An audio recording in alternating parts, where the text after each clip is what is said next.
mundo dos investimentos, a gente geralmente conhece bem as avenidas principais, aquelas mais movimentadas. Mas e se eu te disser que existem várias outras estradas mais especializadas que levam a lugares diferentes? Hoje, a gente vai explorar exatamente isso. Vamos mergulhar em estruturas mais complexas e entender as engrenagens que movem o mercado de capitais de uma forma que pouca gente para ver, descobrindo novas possibilidades de risco, de retorno e, claro, de diversificação. Pois é, essa é a pergunta que, em algum momento, todo mundo que investe acaba se fazendo. Chega uma hora que o básico já não parece suficiente, né? Que a gente sente que dá para ir além. Essa nossa conversa de hoje é como se fosse um mapa para esse novo território. Um guia para a gente decifrar esses veículos de investimento que, olha, exigem um pouco mais de atenção, mas que podem ser peças-chave na construção de um patrimônio mais forte e preparado para o que deve é. Vamos começar? Bom, toda grande jornada começa com um primeiro passo em terreno conhecido. Antes da gente se aventurar nas estruturas mais, digamos, cabeludas, é fundamental a gente firmar os pés em dois tipos de fundos que são a verdadeira ponte entre o básico e o avançado. Eles são a porta de entrada para a gente entender lógicas de investimento mais sofisticadas. Cada um com sua própria ideia, seu próprio espaço no mercado. Pensa no mercado financeiro como um organismo gigante, sabe? Ele pulsa o tempo todo com as altas e baixas de milhares de empresas. Muitos gestores de fundos tentam ser mais espertos que esse organismo, tentando escolher só as melhores ações. Já um fundo de índice, a ambição dele é outra. Ele não quer ganhar do mercado, ele quer ser o mercado. A única missão dele é replicar da forma mais fiel possível o índice de referência, tipo o nosso Ibovespa. É uma estratégia que aposta na força do conjunto e não no brilho de uma ou outra estrela. É o investimento passivo na sua forma mais pura. E olha só, essa busca por ser o espelho do mercado não é só filosofia, não. É regra, e das sérias. A lei obriga que, no mínimo, 95% de tudo que um fundo de índice tem seja investido exatamente nos mesmos ativos que compõem o índice que ele segue e na mesma proporção. Isso é uma garantia. A garantia de que o fundo não vai inventar moda e que quem investe vai receber exatamente o que foi prometido, o desempenho geral daquele pedaço do mercado. Ok, agora a gente muda de cenário. Saímos do mundo mais abstrato das ações e pisamos no mundo real, no mundo do tijolo, do concreto. Os fundos imobiliários, os FIIs, basicamente democratizaram o acesso a imóveis gigantes. Eles permitem que qualquer pessoa se torne dona de um pedacinho de um shopping center, de um prédio comercial de alto padrão ou de um galpão logístico enorme. É o jeito de participar dos lucros desse mercado, recebendo todo mês um valor que parece um aluguel, mas sem ter a dor de cabeça de ser proprietário de verdade. O interessante aqui é a gente entender como um FI funciona por dentro. A tal estrutura de fundo fechado é o ponto principal. Diferente de um fundo de renda fixa comum, não dá para simplesmente pedir o resgate do dinheiro. Para sair, é preciso vender as cotas para outra pessoa na bolsa de valores. Igualzinho se faz com uma ação. E a obrigação de distribuir 95% dos lucros é o que faz o dinheiro pingar na conta todo mês, o que os torna tão famosos. E por último, essa proibição de operar com derivativos funciona como uma âncora, sabe? Mantém o foco do fundo no negócio imobiliário de verdade e não em especulação financeira. Beleza. Com essa base bem sólida, estamos prontos para subir mais um degrau nessa escada da complexidade. Agora a gente entra no território dos fundos de investimento em direitos creditórios, os famosos FDICs. E eles operam, literalmente, no coração do sistema circulatório da nossa economia, o mercado de crédito. Tá, mas o que diabos é um direito creditório? É mais simples do que parece. Pensa numa grande loja que vendeu milhares de geladeiras no crediário. Ela tem um monte de dinheiro para receber nos próximos meses, mas ela precisa de grana agora para pagar fornecedor, funcionário. É aí que o FDIC entra. Ele chega e compra esse fluxo de pagamentos futuros da loja, pagando um valor um pouco menor, claro, mas à vista. A loja consegue o dinheiro na hora e o fundo passa a ter o direito de receber todas aquelas parcelas. No fundo, o FDIC é uma máquina do tempo financeira. Ele traz o dinheiro do futuro para o presente. E o mais legal é que isso cria um ecossistema onde todo mundo sai ganhando. A empresa que vendeu os recebíveis, que a gente chama de cedente, se livra do risco do calote e deixa o balanço dela mais limpo. O mercado de crédito como um todo ganha mais agilidade, o dinheiro gira mais rápido. E para quem investe no fundo, surge a chance de ter retornos maiores, que estão ligados diretamente ao risco daquela carteira de dívidas, um risco que, claro, é super bem analisado e calculado. Esse número aqui não foi escolhido por acaso. Ele é o primeiro filtro. Ter um investimento mínimo de R$ 25.000 já deixa claro que este não é um produto para todo mundo. É um instrumento pensado para quem já tem um capital maior e, principalmente, um pouco mais de cancha no mercado. E aqui vem a confirmação oficial. A porta de entrada para os FIDs é restrita. Só pode entrar quem é classificado como investidor qualificado. E quem é essa pessoa? Segundo a CVM, é quem tem mais de R$ 1 milhão investidos ou algumas certificações bem específicas. Essa regra existe para proteger o próprio investidor, garantindo que só quem tem conhecimento e estrutura para entender e aguentar os riscos envolvidos, como a possibilidade de as pessoas não pagarem as dívidas, tem acesso a esse tipo de mercado. Muito bem, deixamos para trás os fundos que compram dívidas e agora vamos mergulhar no mundo dos fundos que compram empresas. Ou melhor, pedaços de empresas. Aqui o jogo é outro. O objetivo não é só o retorno financeiro de curto prazo. A ideia é se tornar sócio, sentar na mesa de reunião, influenciar as decisões e participar de verdade do crescimento das companhias. E nesse universo a gente tem dois personagens principais. De um lado, o FIP, o Fundo de Investimento em Participações. Esse é o peso pesado. A missão dele é clara: comprar uma fatia relevante da empresa para poder apitar na gestão, na estratégia, na governança. O acesso, como podem ver, também é restrito para investidor qualificado e o ticket de entrada é de R$ 100.000. Do outro lado, temos o FIE, que foca em empresas emergentes. O alvo deles são negócios menores, com faturamento de até 150 milhões por ano, e a estrutura dele tem prazo de validade, geralmente uns 10 anos, que é o tempo para ajudar a empresa a crescer e depois vender a participação com lucro. Ok, para a gente entender de verdade como o FDIC pode existir, a gente precisa agora abrir o capô e olhar o motor. E o motor disso tudo é o processo de securitização. Esse é, sem exagero, um dos conceitos mais importantes no mercado financeiro moderno. É quase uma alquimia que transforma promessas de pagamento em títulos que podem ser comprados e vendidos. A essência da securitização é essa. É o ato de pegar um monte de ativos que não são fáceis de negociar, tipo as parcelas de milhares de financiamentos de carro ou as mensalidades de uma faculdade, e empacotar tudo isso num instrumento financeiro novo, num título. Um título que qualquer um pode comprar e vender no mercado. É a engenharia que faz um fluxo de dinheiro que só existiria no futuro ser negociado hoje, como se fosse algo palpável. Esse diagrama aqui é um mapa dessa engenharia toda. Ele mostra a jornada completa, tanto do dinheiro quanto dos direitos de crédito, desde a origem lá no devedor até chegar na mão do investidor final. Vamos agora seguir esse caminho passo a passo para entender essa coreografia em detalhes. Vamos acompanhar o fluxo. Ponto 1. Tudo começa com uma dívida. Alguém deve dinheiro para uma empresa. Ponto 2. Essa empresa que precisa de dinheiro rápido vende o direito de receber essa dívida para uma securitizadora. Ponto 3. A securitizadora, que funciona como uma fábrica de títulos, junta várias dessas dívidas e cria um novo papel, um novo título lastreado nelas. Ponto 4. Esses títulos são vendidos no mercado para investidores. É aqui que o dinheiro de verdade entra no sistema. Com essa grana, no ponto 5, a securitizadora paga a empresa original. E, finalmente, no ponto 6, o ciclo se fecha. A pessoa que tinha a dívida continua pagando, só que agora o dinheiro vai para a securitizadora, que repassa para os investidores com juros. É uma engrenagem perfeita que conecta quem precisa de dinheiro hoje com quem tem dinheiro para investir. Agora, a gente sai completamente desse universo de grandes fundos geridos por profissionais e entra numa esfera muito mais colaborativa, mais faça você mesmo, os clubes de investimento. Aqui, a ideia é um grupo de pessoas se juntar para tomar as próprias decisões. A filosofia aqui é a da inteligência coletiva. Um grupo de no mínimo 3 e no máximo 50 pessoas junta seus recursos para investir em conjunto. As decisões de comprar ou vender alguma ação, por exemplo, são tomadas pelos próprios membros, geralmente em reuniões. Mas não é bagunçado, não. A estrutura é super formal. Toda a parte de administração e de guarda dos ativos tem que ser feita por uma instituição financeira de verdade, o que garante a segurança e a transparência para todo mundo do grupo. E a carteira de um clube não é totalmente livre. Existe uma regra de ouro: pelo menos 2/3, ou seja, 67% do patrimônio, tem que estar investidos em ações ou outros ativos de renda variável parecidos. O outro terço dá uma flexibilidade para diversificar um pouco em renda fixa ou até usar derivativos, mas de forma bem estratégica.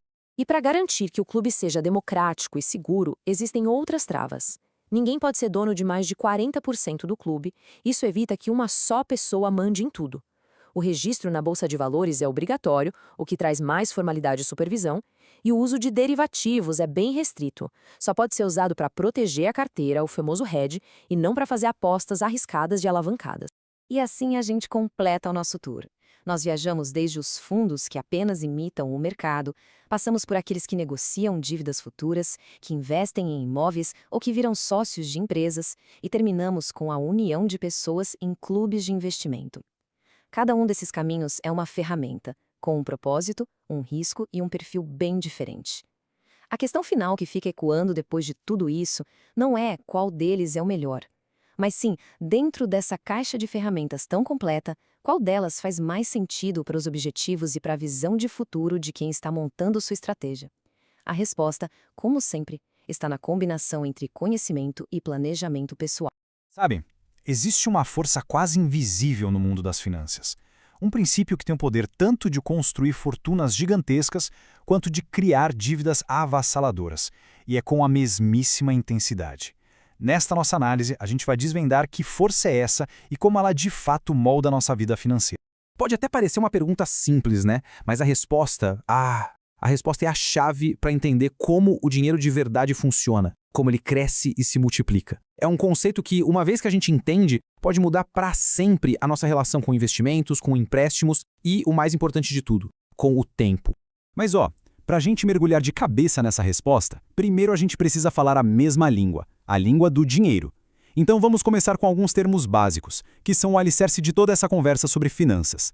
Tudo, absolutamente tudo começa aqui, com o capital. Pense nele como se fosse a semente, sabe? Aquele pontapé inicial de onde tudo vai brotar. De forma bem simples, a grana que a gente tem para começar, seja para investir ou para pegar um empréstimo.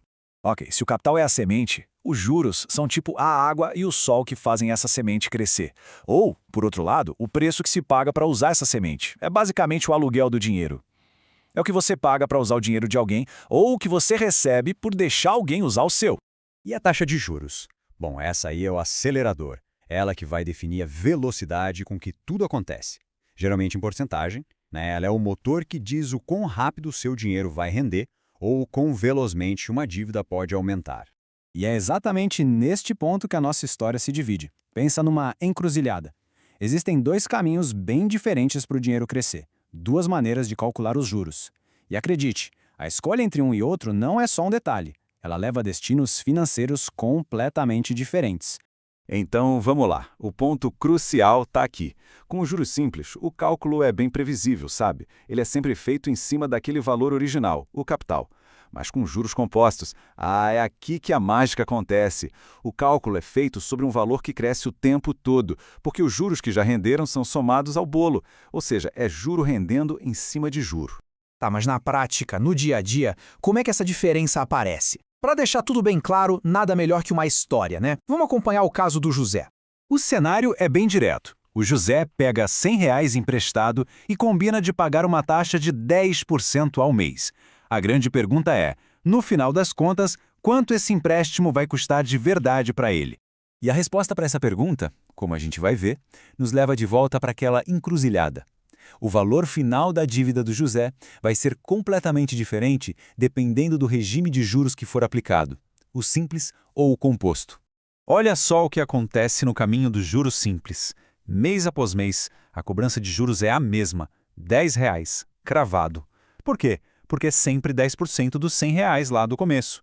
É um crescimento em linha reta, totalmente previsível. No final dos 5 meses, a dívida totaliza R$ 150. Simples assim. Agora, segura aí, porque é aqui que tudo muda de figura. Vamos ver o caminho dos juros compostos. No primeiro mês, tudo igual, R$ 10. Mas repara no segundo mês. A taxa não incide mais sobre os R$ 100 originais, e sim sobre os 110. O juro já sobe para R$ 11. E a cada mês que passa, essa cobrança aumenta, porque a base de cálculo, o saldo devedor, está sempre crescendo. E quando a gente coloca um do lado do outro, a diferença fica gritante. Com juros simples, a dívida seria de R$ 150. Com os compostos, ela salta para mais de 161. E atenção, essa diferença que pode não parecer tanta coisa em só 5 meses, é só o comecinho. É a semente de um crescimento que se torna exponencial com o tempo. A história do José é muito mais do que um cálculo de um empréstimo pequeno. Ela é, na verdade, uma miniatura de um princípio universal, uma força com implicações gigantescas para qualquer pessoa em qualquer jornada financeira. E aqui está o pulo do gato. O crescimento do juro simples é linear, ele soma. Já o crescimento do juro composto é exponencial, ele multiplica. Enquanto um avança em linha reta, sempre somando o mesmo valorzinho, o outro acelera, crescendo numa curva que fica cada vez mais íngreme com o passar do tempo. Para visualizar melhor, pensa assim. Juros simples é como subir uma escada, degrau por degrau, sempre à mesma altura. Já os juros compostos, bom, eles são como uma bola de neve rolando morro abaixo. Começa pequena, quase inofensiva, mas a cada volta ela pega mais neve, ganhando tamanho e uma velocidade que chega a ser impressionante. E essa força toda é uma faca de dois gumes, literalmente. Ela pode trabalhar a nosso favor ou contra a gente. Quando se investe, os juros compostos são nosso melhor amigo, o motor silencioso que multiplica o nosso patrimônio. Mas no mundo das dívidas, de empréstimos e principalmente do cartão de crédito, eles se transformam num adversário implacável, capaz de transformar um pequeno débito num problemão. Então, a gente volta à nossa pergunta inicial. A força mais poderosa nas finanças são os juros compostos. Entender o poder deles é ter uma ferramenta incrível em mãos. A questão final não é apenas saber o que são, mas sim decidir. Essa força vai ser usada para construir um futuro financeiro sólido ou será a força que vai trabalhar contra os nossos próprios objetivos? A escolha, no fim das contas, é de cada um. Olá! Hoje a gente vai mergulhar de cabeça para desmistificar de uma vez por todas esse universo da renda fixa aqui no Brasil. Sabe, a ideia é bem simples. Pegar tudo aquilo que parece super complicado e transformar em algo claro, direto, que todo mundo consegue entender. Vamos nessa? Fala a verdade, quem nunca olhou para uma lista de siglas como essa e pensou: meu Deus, o que é tudo isso? É super normal, parece até uma sopa de letrinhas, né? Mas olha, a lógica por trás de cada uma delas é bem mais simples do que parece. E é exatamente isso que a gente vai decodificar junto agora. Então vamos lá, vamos mergulhar nisso. Bom, para começar, vamos direto ao ponto. Antes de pensar em qualquer sigla, a gente precisa entender a base, o fundamento de tudo. Afinal, o que de fato é a tal da renda fixa? E a resposta, olha, é bem mais simples do que se imagina. Investir em renda fixa, na essência, é como se a gente virasse o banco. É isso mesmo. A gente empresta nosso dinheiro para alguém, que pode ser o governo ou uma empresa. E em troca desse favor, desse empréstimo, a gente recebe o dinheiro de volta lá na frente com o extra, os juros. Basicamente, quem investe se torna o credor. E o legal é que essa remuneração, os juros, já é combinada desde o início, ou pelo menos a gente já sabe como ela vai ser calculada.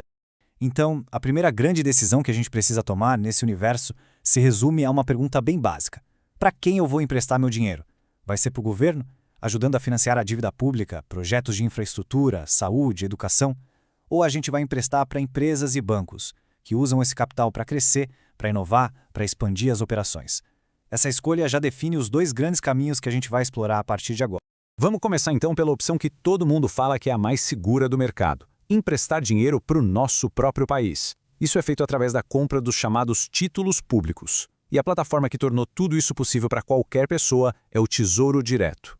Essa tabela ajuda a gente a organizar as ideias. Olha só na coluna Rentabilidade. Os títulos pré-fixados, como o Tesouro Pré-fixado, que é a antiga LTN, dão uma clareza total. A gente já sabe exatamente na vírgula quanto vai receber no final. É para quem gosta de certeza. Já os pós-fixados são mais dinâmicos, sabe? A rentabilidade deles está atrelada a algum indicador da economia. O Tesouro Selic, ou LFT, por exemplo, ele acompanha a nossa taxa básica de juros, a Selic. É perfeito para quem quer acompanhar o movimento da economia. E aqui vai uma dica: se os juros estão subindo, ele se valoriza junto. Agora, o Tesouro IPCA, a antiga NTNB, é o grande escudo contra a inflação. Ele garante um ganho real, ou seja, o rendimento vai ser sempre um pouco acima da alta dos preços. Em tempos de incerteza, ele vira o queridinho de muita gente. E o melhor de tudo isso é que hoje em dia é incrivelmente fácil ter acesso a esses investimentos. O Tesouro Direto é essa plataforma online que basicamente democratizou o acesso, permitindo que qualquer pessoa, mesmo com pouco dinheiro, possa comprar esses títulos direto do governo federal de um jeito bem simples e seguro. Certo, agora vamos virar a chave e olhar para o outro lado da moeda: emprestar dinheiro para o setor privado. Aqui, o nosso financiamento vai direto para os bancos, para as financeiras e para as grandes empresas. Ou seja, a gente ajuda a girar o motor da economia. Dois dos produtos mais famosos que os bancos oferecem são o CDB e o RDB. Eles são bem parecidos, viu? Nos dois casos, a gente empresta o dinheiro para o banco para que ele possa emprestar para outros clientes e fazer o negócio dele girar. A grande diferença, como o slide mostra bem, está na liquidez, na flexibilidade. O CDB é transferível, ou seja, dá para negociar, vender para outra pessoa antes do vencimento se precisar. Já o RDB, o RDB fica amarrado no nome de quem investiu até o fim do prazo. Ele é intransferível. Por causa dessa rigidez, às vezes o RDB oferece uma rentabilidade um pouquinho maior como uma compensação, sabe? Mas aí vem aquela pergunta que não quer calar. Tá, e se o banco ou a financeira para quem eu emprestei o dinheiro quebrar? Existe alguma segurança para isso? A resposta é sim. E esse número aí é a chave de tudo. O Fundo Garantidor de Créditos, o famoso FGC, funciona como um verdadeiro seguro. Se a instituição financeira tiver um problema sério e não conseguir pagar de volta, o FGC entra em cena e garante a devolução do dinheiro aplicado mais os rendimentos que você teve, até esse limite de R$250 mil por CPF e por instituição. Isso é uma camada de segurança gigantesca que dá muita solidez para o nosso sistema e permite que a gente invista em bancos menores que muitas vezes oferecem taxas melhores com a mesma tranquilidade de investir num bancão, desde que, claro, a gente respeite esse limite da cobertura. E já que a gente falou em outros títulos, vamos esclarecer um que causa uma confusão danada, a letra de câmbio, ou LC.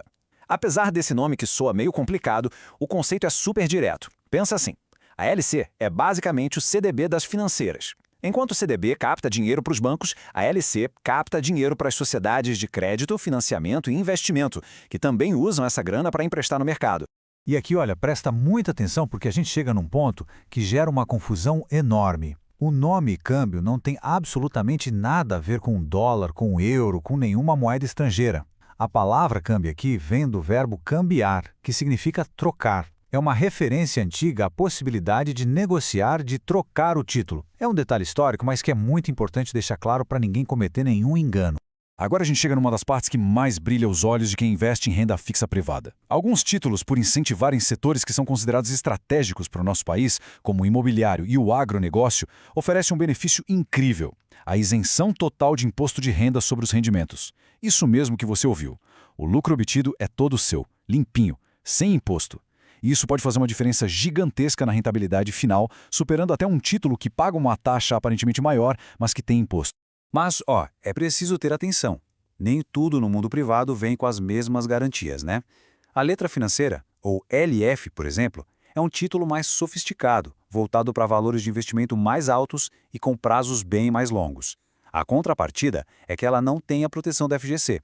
O risco, nesse caso, é o risco da própria instituição que emitiu o título. E, claro, a rentabilidade costuma ser maior para compensar essa exposição. Para a gente fechar esse nosso mapa da renda fixa, falta falar de um sócio que sempre aparece nos investimentos, que não são isentos: o imposto de renda. Entender direitinho como ele funciona é fundamental para a gente saber qual vai ser o nosso ganho real, de verdade, no bolso. O sistema de imposto na renda fixa é até bem inteligente, porque ele incentiva o investimento de longo prazo. Dá uma olhada na tabela. Quanto mais tempo o dinheiro fica aplicado, menor é a mordida do leão. A taxa começa em 22,5% para aplicações de até 6 meses e vai caindo, até chegar no piso de 15% para quem segura o investimento por mais de 2 anos. É um benefício claro para quem tem paciência e pensa lá na frente. E aqui vai um detalhe fundamental que deixa todo mundo mais tranquilo. O imposto é cobrado só sobre o lucro, sobre o que o dinheiro rendeu, e não sobre o valor total que foi aplicado, tá? E essa cobrança é super prática, já acontece direto na fonte, só lá no final quando o dinheiro é resgatado. Isso simplifica bastante a vida. E assim a gente chega ao final dessa nossa jornada. Passamos pela segurança dos títulos do governo, pela diversidade dos títulos privados, pelas redes de segurança como o FGC e pela lógica dos impostos. Aquela sopa de letrinhas do começo, agora, faz bem mais sentido, não faz? Com esse mapa em mãos, a grande questão muda. Não é mais o que é isso, mas sim algo muito mais pessoal. Qual dessas ferramentas, com suas características de risco, de prazo e de rentabilidade, se encaixa melhor na construção do futuro que se quer alcançar? Essa é a reflexão que, de verdade, abre a porta para o próximo passo.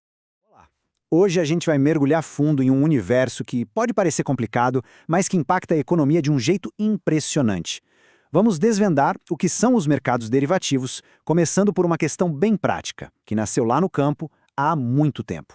Para entender tudo isso, vamos partir de um problema muito real. Imagine a situação de um produtor de café. A vida financeira dele depende totalmente do preço que ele vai conseguir na colheita, que só acontece daqui a alguns meses. Agora, como ele lida com a ansiedade? E se o preço despencar até lá? Como se proteger dessa incerteza? Pois é, foi essa necessidade básica de segurança que plantou a semente para a criação de um dos mercados mais sofisticados do planeta. E a resposta para esse dilema do nosso agricultor é uma ferramenta financeira muito poderosa, o derivativo. O que começou como uma solução simples no campo, hoje é um mercado que movimenta trilhões. Então, vamos entender de uma vez por todas o que é isso. Bom, a definição mais direta é que um derivativo é exatamente o que o nome sugere. É um contrato financeiro cujo valor não é próprio, ele deriva de outra coisa, ele está sempre atrelado, amarrado ao preço de um ativo de referência, que a gente chama de ativo-objeto. Pensa assim, uma opção de compra de uma ação. O preço dessa opção vai subir ou descer conforme o preço da ação real sobe ou desce no mercado. Simples assim. E essa outra coisa, esse ativo-objeto, pode ser praticamente qualquer item que tenha um preço que flutua. Como a gente pode ver, a lista é enorme. Começa com as commodities agrícolas, como o café do nosso exemplo, o milho, o boi gordo, passa por ativos financeiros como taxas de juros, moedas como o dólar, índices da bolsa e vai até coisas super modernas, como eletricidade e créditos de carbono. A variedade é imensa. Então, aqui está o ponto-chave, a grande sacada dos derivativos. A principal função deles é ser um mecanismo para transferir risco. Alguém que não quer ou não pode correr um certo risco, como o nosso cafeicultor com o preço do café, pode usar um derivativo para passar esse risco adiante para outra pessoa que, por algum motivo, esteja disposta a assumir esse risco, geralmente em busca de lucro. Certo. Mas quem são essas pessoas que topam assumir o risco que o agricultor quer evitar? Para esse mercado funcionar, ele precisa de diferentes tipos de participantes com objetivos diferentes. Basicamente, a gente pode dividir esses jogadores em 3 grandes perfis. O primeiro jogador, e talvez o mais importante, é o hedger. O nosso cafeicultor é o exemplo perfeito de um hedger. Ele já tem um ativo, o café, ou vai ter no futuro. O que ele quer? Ele quer se proteger, fazer um hedge. Ele entra no mercado de derivativos para travar um preço e eliminar a incerteza do futuro. O objetivo dele não é ganhar dinheiro com o contrato em si, mas sim garantir a previsibilidade e a saúde do negócio principal dele. É uma estratégia de defesa. Do outro lado da mesa, a gente tem o especulador. Ele é a contraparte perfeita para o hedger. É ele quem compra o risco que o hedger está vendendo. Geralmente, o especulador não tem o café, nem quer ter. Ele está no mercado puramente para apostar na direção que os preços vão tomar. Ele quer lucrar justamente com a oscilação, com a volatilidade que o hedger tanto teme. É uma estratégia de ataque. E para completar o trio, temos o arbitrador. Pense nele como o fiscal do mercado, um verdadeiro caçador de pequenas distorções. Imagine que por um segundo a mesma ação custa R$10 em São Paulo e R$10,01 em Nova York. O arbitrador age nesse exato instante. Compra onde está barato e vende onde está caro, engrossando essa pequena diferença. É um lucro com risco baixíssimo, quase zero. E o mais fascinante é que é a dança desses 3 personagens que faz o mercado funcionar. Os hedgers trazem a necessidade real de proteção. Os especuladores trazem o dinheiro, a liquidez, topando assumir os riscos. E os arbitradores garantem que os preços façam sentido e estejam alinhados entre os diferentes mercados. Um não vive sem o outro. Juntos, eles criam um mercado dinâmico e eficiente. Agora que a gente já conhece os jogadores, vamos entender as regras do jogo. Vamos dar uma olhada nos principais tipos de contratos que eles usam para fazer suas jogadas. Apesar de existir uma infinidade de estratégias e produtos mais complexos, quase todos os derivativos se baseiam em 4 estruturas fundamentais. São elas: os contratos a termo, os contratos futuros, as opções e os swaps. Vamos ver cada um deles. Vamos começar com os mais parecidos: termo e futuros. A ideia central dos dois é exatamente a mesma. É um compromisso firme, uma obrigação de comprar ou vender alguma coisa numa data lá no futuro por um preço que já foi combinado hoje. Ambos servem para o mesmo propósito inicial: fixar um preço e dar adeus à incerteza. Ok, se a ideia é a mesma, qual a diferença? A diferença é crucial e está na estrutura. O contrato a termo é um acordo particular, negociado direto entre 2 partes, no chamado mercado de balcão. Ele pode ser totalmente personalizado, o que é uma vantagem, mas tem um risco grande, o risco de calote. Já os contratos futuros são diferentes. Eles são negociados em bolsa, são padronizados. E isso traz uma camada extra de segurança, porque a própria bolsa garante que o negócio será cumprido. Para isso, ela exige ajustes financeiros diários de ganhos e perdas, o que evita que alguém acumule um prejuízo impagável. Agora, as opções. Aqui a lógica muda completamente. Uma opção não é um compromisso, é um direito. Quem compra uma opção paga um valor por ela, que a gente chama de prêmio. E esse prêmio dá o direito de comprar ou de vender um ativo no futuro por um preço já combinado. Se o mercado for a favor, ótimo, a pessoa exerce seu direito. Se o mercado for contra, ela simplesmente deixa a opção virar pó. E a perda máxima que ela tem é o valor do prêmio que já foi pago. É como comprar um seguro. E dentro desse mundo existem dois tipos básicos. A call, que é uma opção de compra para quem acredita que o preço do ativo vai subir, e a put, uma opção de venda para quem aposta que o preço vai cair. A lógica é bem intuitiva. Call para cima, put para baixo. Agora, essa imagem aqui é fundamental para entender a beleza das opções. Vamos focar no gráfico da esquerda, o da opção de compra, a call. Repare como a linha de perda é reta e para num certo ponto. Isso mostra que não importa o quanto o preço do ativo caia, a perda máxima do comprador está limitada ao que ele pagou pela opção, o tal do prêmio. Por outro lado, a linha de lucro sobe sem parar. Se o preço do ativo disparar, o potencial de ganho é teoricamente ilimitado. É essa simetria, perda limitada e ganho ilimitado, que faz das opções uma ferramenta tão poderosa e popular. E, finalmente, os swaps. O nome em inglês já entrega tudo. Swap significa troca. São contratos em que duas partes combinam de trocar fluxos financeiros no futuro. O exemplo clássico é uma empresa que tem uma dívida com juros que variam, mas queria ter uma previsibilidade de juros fixos. Ela pode fazer um swap com um banco para trocar esses fluxos. A empresa passa a pagar um valor fixo ao banco e o banco assume o pagamento da dívida com juros variáveis. É uma troca de risco. Essa tabela ajuda a gente a organizar as ideias. Fica claro que termos swaps são, na maioria das vezes, contratos de balcão, mais flexíveis, porém com mais risco de contraparte. Já os futuros e as opções são negociados em ambientes de bolsa, com regras claras, padronização e, o mais importante, com a garantia da bolsa, o que traz mais segurança e liquidez para todo mundo. Bom, depois de passar por toda essa mecânica, por todos esses jogadores e contratos, o que fica? Qual é a grande mensagem sobre o papel desses instrumentos financeiros tão poderosos? Acho que essa frase resume perfeitamente. Os derivativos têm essa natureza dupla, quase como o yin e o yang do mercado financeiro. Para o hedger, para o nosso cafeicultor, eles são um escudo, uma ferramenta de defesa, de proteção. Mas, para o especulador que está do outro lado, eles são uma lança, um instrumento de ataque, de busca por lucros justamente onde mora o risco. No fim das contas, a pergunta derivativos são bons ou maus não tem uma resposta simples. É como perguntar se uma faca é perigosa ou maus. Depende. Na mão de um chefe, ela cria pratos incríveis. Na mão errada, pode ser uma arma. Com derivativos é a mesma coisa. Eles podem ser usados para uma gestão de risco super prudente e conservadora ou como um veículo para uma especulação de altíssimo risco. A diferença fundamental nunca está no instrumento em si, mas sempre na intenção e no conhecimento de quem o utiliza.